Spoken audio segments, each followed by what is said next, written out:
നമ്മുടെ പുതിയ വീഡിയോയിലേക്ക് എല്ലാവർക്കും സ്വാഗതം. ഇന്ന് നല്ലൊരു സ്നാക്സ് റെസിപ്പിയാണ്. നോമ്പിനും അതുപോലെ തന്നെ ചായക്കും ഒക്കെ പറ്റിയ ഒരു കിടിലൻ ഐറ്റം ആട്ടോ. അതിനായി ഒരു ബൗളിലേക്ക് ചിക്കൻ എടുത്തിട്ടുണ്ട്. അതിലേക്ക് മുളക് പൊടി 1 ടേബിൾ സ്പൂൺ, മഞ്ഞൾപ്പൊടി, ഉപ്പ് ആവശ്യത്തിന്, ഇഞ്ചി വെളുത്തുള്ളി പേസ്റ്റ് എല്ലാം ചേർത്ത് നന്നായി ഒന്ന് മിക്സാക്കി എടുക്കണം.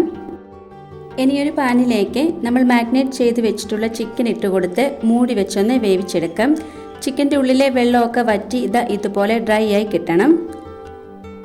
ഇനി ഇത് തണുത്തതിന് ശേഷം മിക്സിയുടെ ചെറിയ ജാറിലിട്ടൊന്ന് ക്രഷ് ചെയ്ത് എടുക്കണം. ഇനി ഒരു ഫില്ലിങ് റെഡിയാക്കി എടുക്കണം. അതിനായിട്ട് വേറൊരു പാനിലേക്ക് അല്പം ഓയിൽ ഒഴിച്ചു കൊടുത്ത് 1 ടേബിൾ സ്പൂൺ ജീരകം ഇട്ട് കൊടുക്കാം. ഇനി ചെറുതായി കട്ട് ചെയ്തെടുത്ത് സവോള ചേർത്ത് കൊടുക്കാം. എരിവിനനുസരിച്ച് പച്ചമുളക്, ആവശ്യത്തിന് ഉപ്പ്, വെളുത്തുള്ളി ഇഞ്ചി പേസ്റ്റ് ചേർത്ത് ഒന്ന് വഴറ്റിയെടുക്കാം. ഇനി പുഴുങ്ങിയെടുത്ത് ഉരുളക്കിഴങ്ങ് ഒന്ന് പൊടിച്ചെടുക്കാം. ഇതുപോലെ ഒരു മാഷ് ഉണ്ടെങ്കിൽ അതായിരിക്കും കുറച്ചും കൂടെ നല്ലത്. നിങ്ങൾക്ക് ഉരുളക്കിഴങ്ങ് വേണമെന്നുണ്ടെങ്കിൽ മാത്രം ഈ ഒരു ഫില്ലിങ്ങിലേക്ക് ചേർത്ത് കൊടുത്താൽ മതി, ഇല്ലെങ്കിൽ ചിക്കൻ മാത്രമായിട്ട് എടുത്താലും മതി. ഇനി കുറച്ചുകൂടെയൊക്കെ എരിവ് വേണമെന്നുണ്ടെങ്കിൽ അല്പം കൂടെ മുളക് പൊടി ചേർത്ത് കൊടുക്കാം.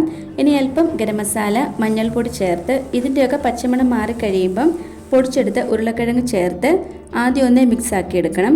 പിന്നെ നമ്മൾ ക്രഷ് ചെയ്തെടുത്തിട്ടുള്ള ചിക്കനും കൂടെ ചേർത്ത് അല്പം മല്ലിയില, നാരങ്ങാനീര് വേണമെന്നുണ്ടെങ്കിൽ അതും കൂടെ ചേർത്ത് കൊടുക്കാം. എന്നിട്ടിത് നന്നായിട്ട് തന്നെ ഒന്ന് മിക്സ് ആക്കി എടുക്കണം. ഇതുപോലെ തന്നെ നന്നായിട്ട് മിക്സ് ആക്കി കൊടുക്കണം. നമ്മുടെ മുട്ടപ്പെട്ടിയിലേക്കുള്ള ഫില്ലിംഗ് ഇപ്പോൾ ഇവിടെ റെഡി ആയി കിട്ടിയിട്ടുണ്ട്. ഇനിയൊരു ബൗളിലേക്ക് 2 മുട്ട പൊട്ടിച്ച് ഒഴിച്ചു കൊടുത്ത് അതിലേക്ക് ചതച്ച മുളക് ഒന്ന് ചേർത്ത് കൊടുക്കാം. ചതച്ച മുളക് ഇല്ല എന്നുണ്ടെങ്കിൽ കുരുമുളകാണെങ്കിലും ചേർത്ത് കൊടുത്താൽ മതി. ആവശ്യത്തിന് ഉപ്പും കൂടെ ചേർത്ത് ഇത് നന്നായിട്ട് തന്നെ ഒന്ന് ബീറ്റ് ചെയ്ത് എടുക്കാം. ഇനി കയ്യിലേക്ക് നന്നായിട്ടൊന്ന് ഓയിൽ തടവി കൊടുത്തതിന് ശേഷം നമ്മൾ റെഡിയാക്കി വെച്ചിട്ടുള്ള ആ ഒരു ഫില്ലിങ് ഇതുപോലെ ഒന്ന് ബോൾസ് ആക്കി എടുക്കണം. എന്നിട്ട് ഇതുപോലെ കൈവച്ച് ഒന്ന് പരത്തിയെടുത്തതിന് ശേഷം ഇതിൻ്റെ നടുവിലേക്ക് പുഴുങ്ങിയെടുത്തിട്ടുള്ള മുട്ടയും കൂടെ ഒന്ന് വെച്ച് കൊടുത്ത് നന്നായിട്ട് ഇതൊന്ന് കവർ ചെയ്ത് എടുക്കാം.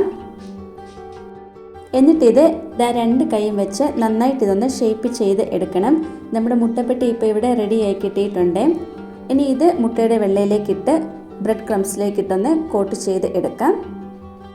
ഇനി ഇത് ചൂടായിട്ടുള്ള എണ്ണയിലേക്കിട്ടൊന്ന് ഫ്രൈ ചെയ്ത് എടുക്കാം. ഞാനിപ്പോൾ ഇവിടെ എടുത്തേക്കുന്ന റിഫൈൻഡ് ഓയിലാണ്. നിങ്ങൾക്ക് വെളിച്ചെണ്ണ വേണമെങ്കിൽ അതും എടുക്കാം. വളരെ പതുക്കെ തന്നെ വേണം ഇത് ഓയിലിലേക്ക് ഇട്ട് കൊടുക്കാനായിട്ട്. ഇതുപോലെ ഒരു തവിയിൽ വെച്ച് ഇട്ട് കൊടുക്കുകയാണെങ്കിൽ കുറച്ചും കൂടെ നല്ലതായിരിക്കും. ഡയറക്റ്റ് നമ്മൾ ഓയിലിലേക്ക് ഇട്ട് കൊടുക്കുകയാണെങ്കിൽ പെട്ടെന്ന് തന്നെ ഇത് പൊട്ടിപ്പോകും.